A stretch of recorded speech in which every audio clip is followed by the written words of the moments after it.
Bienvenidos una vez más a todos los ejecutivos y ejecutivas de la industria del juego. Muchas gracias por estar una vez más en un one-on-one de GM News. Soy Camila Simonti y hoy voy a estar hablando con Esmeralda Britton, presidenta de la Junta Directiva de la Junta de Protección Social de Costa Rica. Bienvenida, Esmeralda, ¿cómo estás? Hola Camila, un gusto de estar participando en este espacio con ustedes. Bueno, el placer es todo nuestro y te queríamos agradecer muchísimo tu espacio y tu tiempo, el estar compartiendo acá con nosotros. Y queríamos empezar la entrevista yendo un poco a tu niñez, que nos cuentes un poco cómo fue, qué recuerdos tenés, cómo son los valores con los que te criaron y bueno, que te marcaron como persona hoy en día. Bueno, pues tuve una niñez muy feliz, gracias a Dios. Tengo bueno, mis dos padres, una hermana y un hermano. Y bueno, mis abuelitos, a todos tuve la dicha de conocerlos. Bueno, cada uno de ellos con sus particularidades y que marcaron mucho pues, mi infancia y mi adolescencia y juventud, porque mi último abuelito murió cuando mi hijo menor cumplía 4 años, el día que cumplía 4 años. Entonces, pues estuvimos mucho tiempo con él, gracias a Dios, y fueron experiencias y momentos inolvidables que aún añora una después de convivir con ellos. Todos muy amorosos. Mis padres, por supuesto, también personas trabajadoras, luchadoras. Mi papá, ingeniero agrónomo, él pues trabajaba en el Caribe y durante la semana pues trabajaba allá y ya el fin de semana se venía para San José y pues pasábamos de viernes hasta el lunes en la mañana que se regresaba, ese es domingo. Y casi toda la infancia pues fue así, la adolescencia, pero pues siempre muy cercanos. Mi mamá pues profesora de danza hasta la fecha y daba clases en el colegio que yo estudié desde la escuela, ¿no? Entonces, pues ella muy activa, una persona súper dinámica, todo el mundo que la conoce la recuerda incluso de esa época, la recuerda no solo porque siempre le gustó bailar y enseñarnos las posturas correctas a la hora de sentarnos, a la hora de comer, y demás, sino también sus enseñanzas. Eso me llena mucho de orgullo porque siempre que algo posteo yo sobre ella en el Facebook o sobre ellos, pues recibe muchos comentarios de muchísimos exalumnos a lo largo de la vida que ella les ha dado clases de baile y ella pues es una adulta mayor ya, pero bueno, se ve como yo, súper joven, sigue dando clases de baile y sigue siendo muy jovial, muy alegre y bueno, son cosas que yo pues aprendí de ellos, ¿verdad? Que en la vida una siempre tiene que dar lo mejor. Mi mamá siempre me decía, usted no es que no es que tenga que ser la mejor, pero sí siempre tiene que dar lo mejor de sí misma y siempre tiene que luchar por lo que usted quiere hacer y siempre rodearse de las personas que la puedan ayudar a mantenerse, a subir en la vida. Y pues esas son cosas que le quedan aún así como en la mente, ¿no? De que al final de cuentas una siempre tiene que dar la lucha, siempre tiene que hacer las cosas de la mejor forma posible, porque todo lo que uno haga pues siempre va a tener un impacto. Y bueno, además de que pues yo soy una persona negra, ¿verdad? Afrodescendiente, y eso también mi mamá nos recalcaba mucho cuando crecíamos, que lo importante de hacer las cosas bien, porque una, al ser una minoría, pues siempre era más observada que los demás, ¿verdad? De hecho, yo recuerdo que mis profesores, especialmente en la universidad, yo era la única, la 21, decimos aquí, persona negra en la clase, y por supuesto que todos los profesores, el primer nombre que se aprendían siempre era el mío. Entonces eso obligaba a que una pues tenía que estar atenta a hacer todos sus trabajos, porque también si no los hacías era la que siempre se iba a recordar, ¿verdad? Entonces pues esto obligaba a ser una persona eficiente, a hacer las cosas bien y bueno, creo que también era una motivación el poder hacerlo de esa forma. Tal cual, sin duda, bueno, nuestros padres nos van cambiando, nos van marcando el camino, los valores, cómo movernos, y bueno, sin duda, yo digo igual que el baile, mi mamá también bailaba, recuerdo mucho lo de la postura, me acordé mucho que era todo el tiempo derecha, derecha, Sí, va a ser recta. camina derecha, si Las era algo mamás que, somos así. mm, tal cual, algo que tienen muy presente. pero sin duda son personas que, bueno, que nos van marcando el camino, nos van indicando por dónde ir y después uno, bueno, como adulto, va tomando lo mejor de ellos y también haciendo su propio camino. Y en este camino que vos seguiste haciendo, junto a tus estudios, bueno, tienes muchos máster, muchos grados, muchos títulos. Queremos saber por qué elegiste los estudios que tenían que ver, bueno, con los sistemas, con la tecnología, y qué importancia tienen estos estudios en lo que fue tu camino laboral. Bueno, efectivamente, estudiar pues fue siempre una habilidad que dichosamente he tenido. Las matemáticas era una habilidad que tenía desde el colegio y cuando pues estaba decidiendo qué carrera estudiar, la verdad no lo tenía claro. Y bueno, se me presentó una oportunidad de sacar primero un diplomado en computación en la Universidad Nacional acá en Costa Rica, que queda en Heredia, y me encantó. Me encantó el aprender a, bueno, a programar, que era una carrera técnica para lo que era análisis y diseño de sistemas y programación. Y eso pues me abrió las puertas en mi primer trabajo. Yo me gradué muy joven de la universidad, a los 19 años ya estaba trabajando profesionalmente. Y bueno, fue algo que me gustó muchísimo, entonces después opté por sacar el bachillerato y durante todo este proceso pues también muchísimos cursos cortos, de estos cursos cortos o certificaciones que necesita una pues para desenvolverse bien en el trabajo.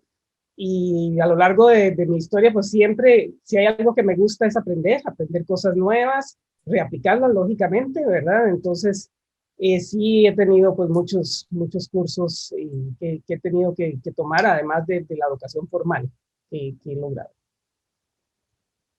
Sí, tal cual, y bueno, sin duda todo ese conocimiento lo has colocado en lo que es tu trabajo, y bueno, justamente realizaste este año lo que es una especialización en transformación digital. Queríamos saber cómo toda esta innovación digital que tanto decís que te apasiona, la pudiste llevar a lo que, bueno, es tu rol de presidenta. Bueno, y tal vez yendo un poco más para atrás, pues, lógicamente yo estudié una carrera de tecnologías en sistemas de información. Y pues a ver, toda mi carrera prácticamente la he desarrollado en esa área. Y en mi trabajo actual, que además de la Junta, pues yo trabajo para una empresa transnacional, Procter & Gamble, y pues me ha tocado aprender muchísimas cosas. El tema de la innovación ha sido una de mis pasiones, el tema de lo que es Project Management también.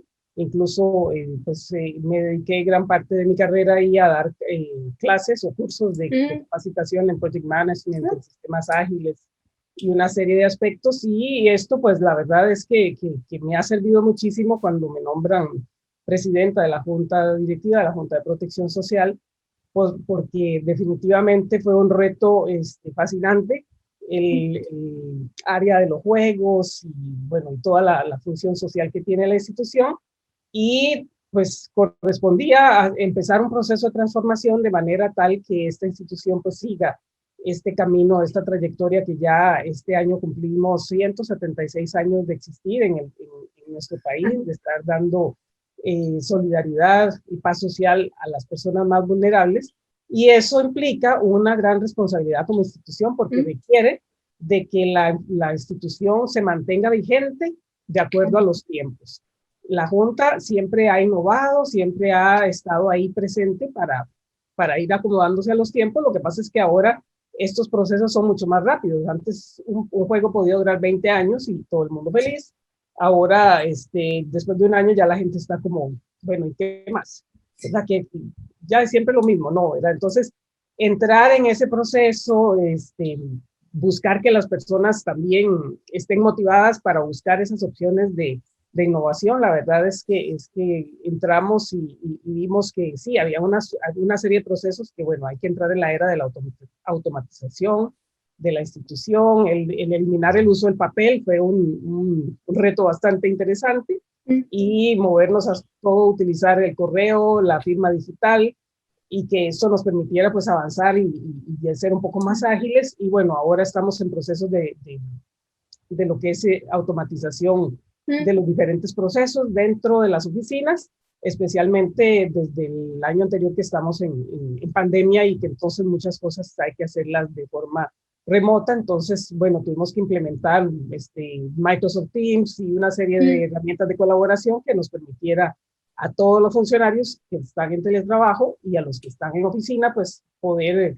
realizar el trabajo de una forma más efectiva. Entonces, esta, este curso de transformación digital que nos tomó varios meses, en realidad yo lo impulsé, pero también varios gerentes también tomaron la capacitación, precisamente porque había que entender qué es lo que implica el empezar este proceso de transformación, qué tenemos que hacer, cómo lo tenemos que hacer y qué es lo que está ahí más allá, ¿verdad? De simplemente utilizar un Microsoft Teams o un Zoom, o va mucho más allá, ¿verdad? De todo ese proceso y cómo involucrar a toda la organización para que todas las personas, especialmente una institución como esta, de tantísimos años, hoy se conjuntan diferentes generaciones dentro de la institución. Tenemos prácticamente todas las generaciones, desde la X hasta los centennials, ¿verdad? Trabajando ya en la institución. Y entonces creo que por primera vez todos los países y todas las instituciones están viviendo una situación similar, en donde para algunos el proceso de transformación y de hacer todo a través del teléfono y la tecnología, pues es muy fácil, y para otros, pues es un proceso en el que a algunos no les interesa, otros quieren aprender pero les cuesta, y bueno, ¿cómo hacer para que ninguno se quede atrás? Todo el mundo tiene que montarse en este tren de la transformación y poder entender que algunas personas van a aprender más rápido que otras, lo van a adoptar más rápido que otras, incluso muy interesante porque nuestra fuerza de ventas pues está dividida en dos áreas. Los vendedores ambulantes, que son alrededor de 1.800, y son personas que pues hay gente muy joven, hay gente intermedia y también hay adultos mayores, ¿verdad? Más o menos el 15% de la fuerza de ventas son personas arriba de los 65 años, y pues cuando nos tocó entrar en este proceso de la pandemia y utilizar una serie de mecanismos, pues no es todo el mundo el que podía hacerlo con gran facilidad. Entonces esto obliga a la institución a replantearse cosas, y entonces estamos en ese proceso continuo de cómo mejorar, cómo poder hacer que no solo las personas vendedoras, que son esos 1.800, pero que también hay otros 1.800 puntos de venta, de gente, de emprendedores que también pues tienen esos locales y tienen que luchar por mantenerse, por mantener vigentes todos los aspectos de lo que es el comercio, y por supuesto nuestros clientes, ¿verdad? Que también tradicionalmente la gente que nos compra los productos nuestros, pues es tradicionalmente gente de más de 50 años, ¿verdad? Entonces, bueno, teníamos un mercado que no nos compra nuestros productos, que son preimpresos, lotería, las raspas y, bueno, la lotería electrónica, que todos requieren pues de ir a un punto de venta o de algún vendedor. Y bueno, esto nos ha obligado a tener que empezar a innovar y buscar esas otras opciones, ¿verdad? Que necesitamos para poder atraer otros mercados y poder entonces llegar a más gente y por supuesto generar más ingresos para poder trasladar a todas estas organizaciones que dependen de la Junta de Protección Social en gran medida, y que son más de 430 organizaciones en nuestro país. Recordemos que nuestro país es un país pequeño, somos 5 millones de habitantes, y bueno, entonces pues ahí son los ingresos que se generan para esta cantidad de programas sociales que tiene la institución, y que muchos de ellos es lo único que reciben para su mantenimiento. Entonces es una misión muy importante que tenemos y que no podemos dejar de hacerlo, porque esas organizaciones y esas personas dependen de la Junta de Protección Social. Sin duda un gran trabajo llevan adelante y arduo, pero bueno, sí, sin duda con la pandemia pasó todo esto de que, bueno, nos tuvimos que ir todos al mundo digital, algunos lo teníamos más accesible, más rápido, también a otros les costó un poco menos, pero bueno, fue ahí un proceso que hay que seguir y continuarlo, y sobre todo acompañar a los que les cuesta un poco más, para saber que, bueno, que también tienen su lugar ahí. Y hablando sobre procesos, queríamos hablar un poco del rol de la mujer, de la historia, de tu visión sobre esto. Bueno, como ministra de Asuntos de Mujer, has luchado por lo que es la igualdad y los derechos, y asimismo en el 2006, bueno, también fuiste candidata a vicepresidenta en Costa Rica. Queríamos saber cómo es la mujer, su lugar en lo que es la sociedad de Costa Rica. Y además, bueno, si ves en el mundo del gaming, un avance a lo que es la apertura a diversidades y a, bueno, que podamos participar todos. Sí, efectivamente a las mujeres siempre nos ha costado más todo. Definitivamente el mundo estaba diseñado para que fueran los hombres los que lideraran, para que fueran los hombres los que fueran jefes, para que fueran los hombres los que manejaban auto, para que fueran los hombres electos presidentes de la República, diputados, etcétera. Y entonces, aunque en las leyes, constituciones de los países se dice que es de libre acceso, lo cierto es que a las mujeres pues nos costaba más. Y entonces, pues se vino toda esta ola de acciones afirmativas y establecer mecanismos para que más mujeres pudieran llegar a pesar de las barreras que incluso muchas mujeres manifestaban con respecto a eso, porque no consideraban que las mujeres lo que se requirieran de estas medidas afirmativas para poder llegar, por ejemplo, a una curul, a una diputación en la Asamblea Legislativa y demás. Pero lo cierto es que las luchas que han dado muchísimas mujeres, no solo en Costa Rica, en muchas partes del mundo, pero hablo por mi país, pues empezaron a dar sus frutos allá por los años 80, no, 90, donde se aprobó la Ley de Igualdad Real de la Mujer, y bueno, ahí empieza todo un proceso. En aquel momento creo que llegaron como un 20% de mujeres a la Asamblea Legislativa, ya eso era un avance. Sin embargo, no era suficiente, pues si somos la mitad de la población, deberíamos de poder optar por la mitad de los puestos.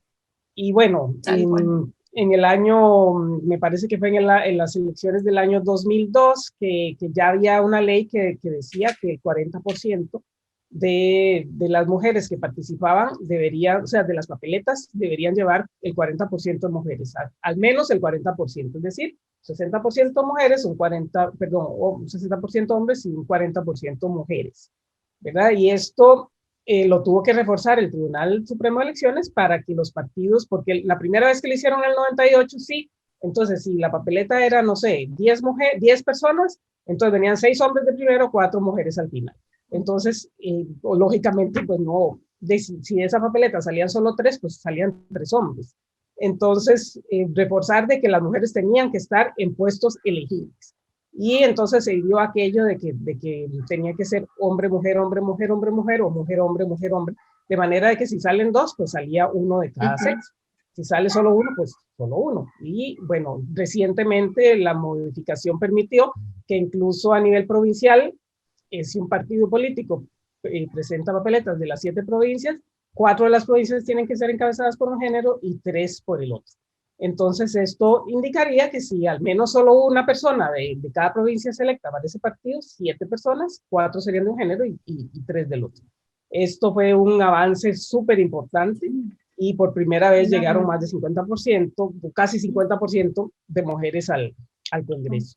Y eso ha sido muy importante porque yo creo que en la vida se tiene que contar con las visiones de ambas personas, ¿verdad? Tanto mujeres y su construcción social como los hombres y su construcción social, y cómo entonces hacer que la vida en la comunidad a nivel local o a nivel nacional, pues que sea más íntegra, más inclusiva, e incluso a nivel empresarial, ¿verdad? Las empresas a nivel mundial que tienen mujeres en sus juntas directivas, en sus puestos de decisión, son las empresas que tienen mejor ingreso, ¿verdad? Y que se mantienen en el tiempo. ¿Por qué? Porque las mujeres traemos un chip diferente al de los hombres, y no quiere decir que ni uno sea más válido que el otro, pero en el conjunto las cosas se pueden hacer mucho mejor, y eso ha sido demostrado a nivel mundial, y las empresas que lo adoptan pues ven los resultados de eso, y yo soy plenamente consciente de eso. Cuando llegué a la Junta, pues también quise promover que hubiera más mujeres. Y bueno, y me gustó mucho que en la institución sí había muchísimas mujeres, más o menos la mitad de los colaboradores son mujeres, pero además muchos en puestos de decisión, entonces eso era importante. Y bueno, cuando nos correspondió renovar las gerencias, son 4 gerencias, un gerente general y 3 gerencias. Bueno, tenemos una gerente general, mujer. En aquel momento eran 2 hombres y una mujer en las gerencias diarias. Luego hubo un cambio ahí, entonces ahora hay 3 mujeres, digamos, a nivel de gerencias y un varón, ¿verdad? Y eso porque si una está en un puesto de liderazgo, tiene esa responsabilidad de impulsar a mujeres, y no porque sean mujeres, porque además son mujeres súper valiosas que han hecho cambios importantísimos y que han impulsado cosas geniales. Y lo mismo con mi junta directiva, y cuando el gobierno pues tiene que nombrar las juntas directivas, ellos estaban muy claros en que el 50% de la representación tenía que ser mujer y el 50% hombre, bueno, 40-60 porque las juntas son impares. Y bueno, en mi junta somos 7 personas propietarias y 2 suplentes, entonces tengo 5 mujeres propietarias y 4 hombres, 2 suplentes, 2 propietarios. Entonces, también había que ejercer esa posibilidad, y esto creo que ha sido muy positivo, el poder contar con la visión de 4 hombres y 5 mujeres que le puedan dar ese proceso de inclusión a todas las personas que lo requieran, las diferentes visiones que tenemos, porque además es una junta multidisciplinaria, hay abogados, administradores, educadores, bueno, somos 2 ingenieros, ¿verdad? Entonces ha sido como esa integración de la diversidad muy importante, que nos ha permitido, creo que, entender muy bien la situación actual y trabajar para las mejoras que se requieren. Sí, tal cual, qué importante, bueno, ahí destacabas la importancia de la apertura, ¿no? A lo que es la diversidad y a escucharnos entre todos, porque creo que es un poco eso, ir aportando cada uno su granito, sin identificar quién es físicamente una persona, sino lo que tiene en su cabeza, lo que quiere aportar y cómo seguir avanzando entre todos también para las generaciones que vienen atrás. Qué importante también es ver que van a poder llegar a esos lugares que tal vez generaciones anteriores lo veían más difícil o hasta a veces inalcanzable. Así que sin duda es algo muy lindo que escuchar y bueno, y seguiremos viendo a ver cómo avanza todo, pero creo que es importante remarcar esto, que somos todos iguales y lo importante es que aportemos nuestro granito desde el mejor lugar, ¿no? Así es, efectivamente, eso es lo más importante. Como seres humanos que somos, deberíamos de tener la misma condición, los mismos niveles de igualdad, pero en la vida real se traduce diferente. Y bueno, entonces, ¿cuál es esa responsabilidad que tenemos las personas que tenemos algún nivel de poder para impulsar esos niveles de igualdad y que todas las personas sean iguales, y que lo único que los diferencia tal vez es su forma de pensamiento, y la forma como actúan, etcétera, pero que todas pueden aportar desde su diversidad? Tal cual. Y bueno, ahora hablando un poco de la pandemia, lo habíamos remarcado anteriormente, pero bueno, la pandemia nos llevó a todos a modificar muchas cosas y ha hecho también, bueno, que la JPS tenga que reducir un poco lo que eran sus aportes al Estado. Y asimismo, bueno, en las elecciones, antes de las elecciones presidenciales, el presidente Carlos Álvaro había planteado lo que era un nuevo impuesto. Queremos saber cuál es su visión sobre esto y cómo vería una posible solución a lo que es toda la crisis.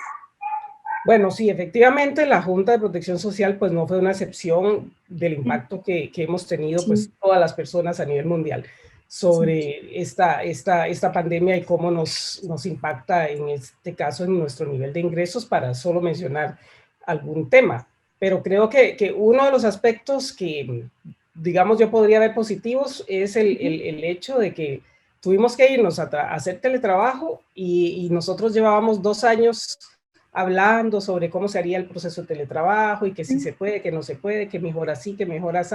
Y bueno, vino la pandemia, y de un viernes a un lunes tuvimos que irnos a teletrabajo. No estaban las condiciones, las personas no tenían las computadoras, tuvimos que prestar las computadoras de la institución para que se las llevaran a la casa, hacer toda una serie de trámites, y bueno, en cuestión de una semana ya la mitad de la población de los colaboradores ya estaban haciendo teletrabajo, aún cuando habíamos pensado que no se podía, bueno, entonces la pandemia nos vino a decir, no, ustedes están equivocados, sí pueden, lo que tienen que hacer es hacerlo y dejar de planear tanto, ¿verdad? Y bueno, ese fue un aprendizaje muy importante, pero efectivamente en la parte de los ingresos sí nos vimos pues muy afectados, porque en aquel momento en donde hicieron un cierre total del país, donde la gente no podía salir, pues obviamente nuestros vendedores tampoco podían salir. Y más porque además muchas personas adultas y adultas mayores, y no queríamos tampoco que ellos se fueran a enfermar, porque además no se conocía mucho del tema, pero sí sabíamos que la gente se podía morir.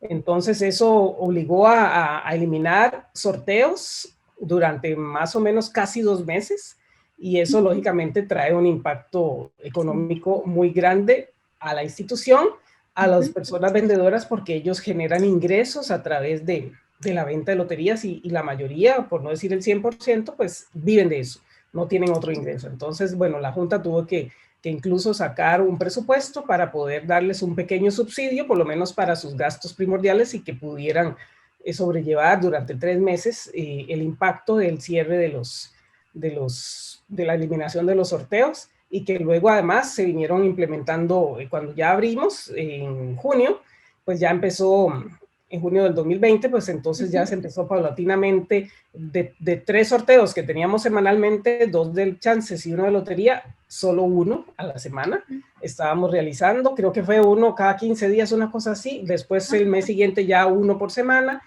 y bueno, pasaron bastantes meses de esa forma, luego incorporamos 2 sorteos por semana, los de los domingos, que era el sorteo, digamos, más importante, porque el que más ingresos generaba, pues lo hacíamos una vez al mes durante bastante tiempo, y eso, pues, lógicamente ya en enero empezamos con 2 sorteos, perdón, en noviembre ya 2 sorteos por mes, y bueno, hace algunos meses, 2 en mayo, incorporamos ya todos los sorteos semanales, o sea, todos los domingos. Pero esto entonces implicó que recibíamos menos ingresos de lo que estaban presupuestados, porque lógicamente de tener 3 sorteos semanales a 1, pues obviamente había un impacto.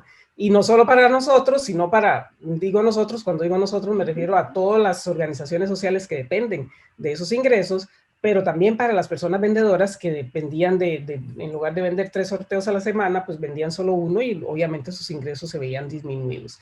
Bueno, eso nos obligó a tener que empezar a buscar alternativas y cosas que nos pudieran hacer generar más ingresos. Implementamos la lotería digital, en un canal digital, de manera de que esa lotería que no se estaban llevando los vendedores, la pusimos a disposición del público a través de una página web.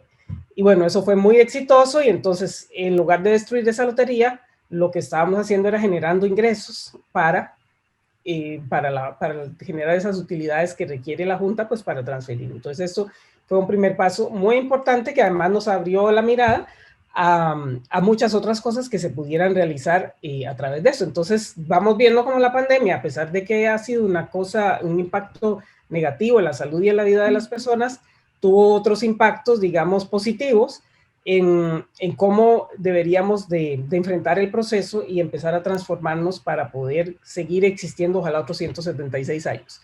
Y eso pues nos ha ayudado a que tengamos la mente abierta a nuevas opciones. Estamos trabajando una serie de proyectos que nos van a permitir pues seguir siendo vigentes, seguir generando ingresos, y en aquel momento incluso tuvimos que hacer uso de dineros de superávit que se tenían, digamos, reservados para proyectos específicos de estas organizaciones sociales. La Junta financia, por ejemplo, obras de infraestructura donde se construye un espacio en un hospital o en un hogar para adultos mayores, no sé, se construye el hogar para adultos mayores, o se construye una sala de fisioterapia, o cualquier necesidad que ellos puedan tener, pues se plantea y se analiza y se otorgan los fondos, así como equipamiento, ¿verdad? Las clínicas y hospitales de la Caja Costarricense del Seguro Social, que son más de 300, pues presentan proyectos, y la Junta pues compra equipo de última tecnología para estas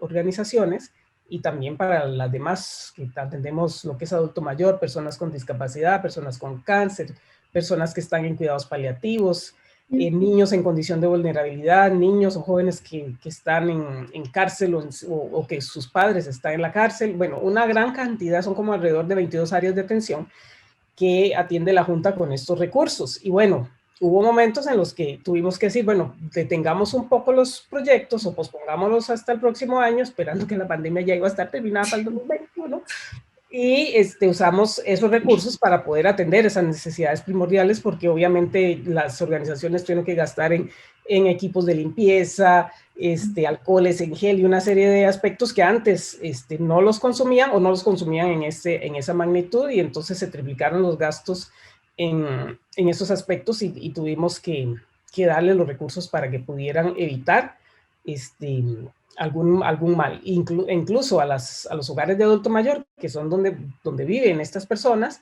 se destinó un presupuesto que fue alrededor de $3 millones para poder, si alguna organización resultaba contagiada, algunas de sus personas, por el COVID, que pudieran recibir de inmediato ciertos recursos para poder atender la necesidad, porque tenían que comprar pues ciertos equipos, que cada equipo costaba unos $20-25, y cada equipo es para una sola atención de un adulto mayor. Si hay 10, pues entonces tienen que usar 10 equipos, y bueno, esto era un costo que obviamente no estaba programado para eso, y entonces, bueno, tuvimos que dotar de recursos adicionales. Y esto nos representó, por supuesto, todo un proceso logístico para poder posponer proyectos, utilizar esos fondos y poder atender la emergencia. Y bueno, poco a poco nos hemos ido recuperando, el mercado se va recuperando, hemos tenido que hacer otras alternativas en el mercado comercial para poder vender mejor nuestros productos y seguir generando esos ingresos, porque la misión principal de la institución es atender a las personas en vulnerabilidad. Podemos suspender sorteos, podemos hacer una serie de cosas, pero no podemos dejar de atender a las personas más vulnerables. Y eso ha significado un reto muy importante, pero que a pesar de la situación de pandemia y de tener que estar todos en teletrabajo, pues lo importante es que se pudo hacer, que se demostró que aunque estuviéramos en teletrabajo, pudimos generar siempre los recursos que se necesitaban, que pudimos utilizar en algunos casos fondos adicionales que tuvieron que contar con la autorización de la Contraloría General de la República y unos procedimientos ahí que existen para eso, pero que logramos no dejar de atender a las poblaciones más vulnerables del país. Qué lindo, bueno, y qué importante el poder ayudar y estar ahí y continuar haciendo la gran labor que hacen.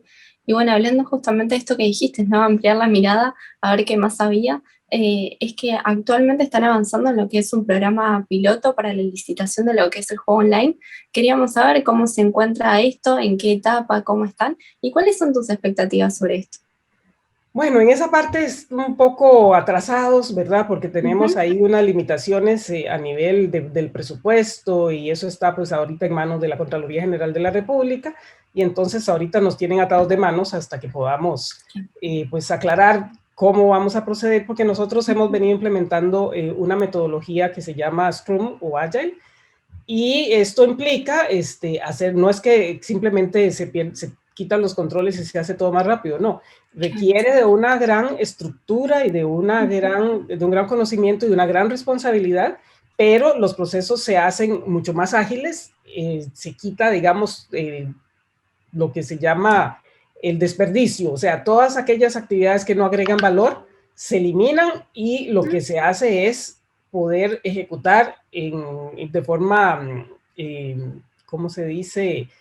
Eh, Procedimental, por decirlo de alguna forma, de forma incremental, poder ir haciendo cosas poco a poco y poder ir agregando valor a lo que hacemos sin tener que tener todo listo a la primera. Y esto nos ha permitido pues ir haciendo, por ejemplo, el canal digital. Lo empezamos con la funcionalidad básica, y poco a poco, mes a mes, se le van agregando funciones a la aplicación o corrigiendo errores, y eso nos ha permitido pues hacer las cosas muy rápido.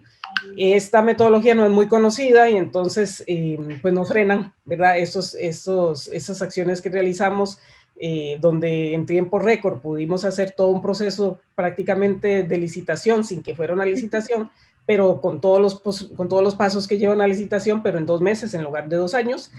Y esto es lo que nos tiene un poco frenados ahí, esperando que pronto se pueda resolver, o que nos digan que no se puede resolver y que tengamos que ir por ese proceso largo, ¿verdad? Entonces estamos en ese proceso. Sin embargo, pues, aunque eso fue, digamos, como decimos acá en Costa Rica, fue como que nos echaran un balde de agua fría, no, ni siquiera de agua fría, un balde con hielo.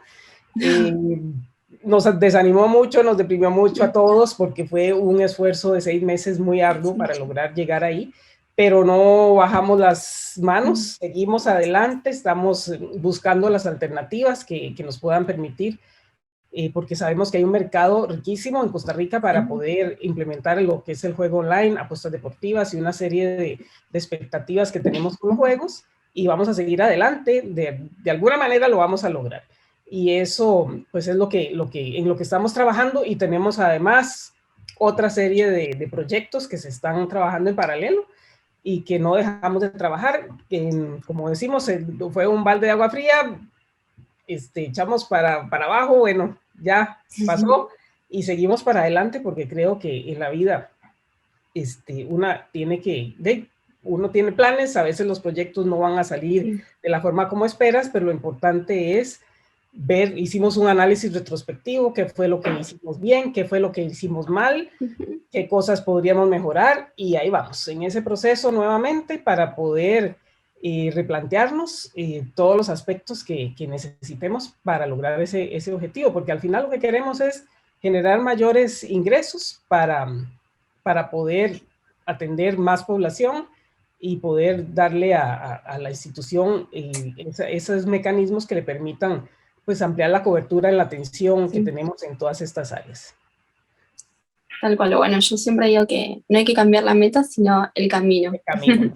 Y cuando el camino A no sale, bueno, hay que ir por el camino B y ver de qué otra manera se puede llegar, pero sin duda seguramente llegarán. Y bueno, hemos llegado al final de la entrevista y queríamos cerrar con una pregunta de turismo. ¿Qué lugares recomendás que te gustaron, te llamaron la atención por su gastronomía, por su cultura, por la gente, para ir a visitar? ¿Cuáles son esos lugares que te marcaron? Bueno, a mí me encanta viajar, la verdad es esa. Si yo pudiera dedicarme a viajar, lo haría. Ay, sí. Pero claro, hay que trabajar, qué placer. Y además se requiere de recursos, ¿verdad? Para poder hacerlo. Pero creo que todos los países tienen cosas maravillosas. Cada país eso es lo bonito, que cada país es diferente, cada país pues tiene sus cosas. Hay países que son muy históricos y que te cuentan una historia maravillosa. Hay otros que son expertos en la parte de la comida, de las comidas y demás. Hay otros donde la gente es como más cálida y es más cercana, y entonces recuerdas al país por su gente. Creo que me gustan todos los países donde he podido estar, pero si quisiera recomendarle a alguien, le recomendaría que viniera a Costa Rica, por supuesto. Que si le gustan las montañas, pues tenemos opciones de montañas. Si le gustan los volcanes, pueden ir a pasear a muchos volcanes que tenemos activos en este país y que son experiencias muy lindas. Pero también las playas, tenemos playas en el Pacífico y tenemos playas en el Caribe. Y bueno, entonces en este pequeñito país de 52,000 kilómetros cuadrados, tenemos muchísimas cosas por hacer. Yo misma, pues me gusta mucho cada vez que puedo escaparme un fin de semana, aunque sea. Como es un país pequeño, entonces podemos ir a playas que están a 1 hora y media de distancia, o algunas están a 4 horas, o las montañas, que están muy cerca. Y bueno, entonces invitarlas a que si algún momento piensan viajar, pueden venir a Costa Rica. Tenemos todas las medidas sanitarias implementadas para que las personas pues puedan viajar con seguridad también. Y bueno, bienvenidos los que quieran venir a nuestro hermoso país. Sin duda, bueno, una vez que se pueda iremos. Así que yo por lo menos en mi listita lo tengo casi primero. En cuanto se pueda, seguramente iremos a conocer, a recorrer. Sí, ya dijiste playas y ya fue como yendo. Me gusta mucho la playa. Y hay una diversidad impresionante entre las playas del Caribe, que son exóticas, aquella selva detrás de la playa, aquellas playas, aguas cristalinas, pero también las hay en el lado del Pacífico, y una gran variedad, diversidad, comidas, gastronomía, arte, cultura, espectacular. De todo. Es que no te vas a aburrir en ningún momento. Increíble, yo tengo ganas de estar ahí. Así que en cuanto se pueda iremos. Así que Esmeralda, muchísimas gracias por todo tu tiempo, de estar acá con nosotros y contarnos sobre la actualidad y un poco también sobre tu vida. Muchas gracias. No, muchas gracias a ustedes por la oportunidad de compartir con ustedes también. Un verdadero placer, y a ustedes que están del otro lado, muchas gracias por estar una vez más con nosotros, y no se olviden de suscribirse a nuestro canal para estar al día con todo nuestro contenido. Nos vemos en la próxima entrevista. Gracias.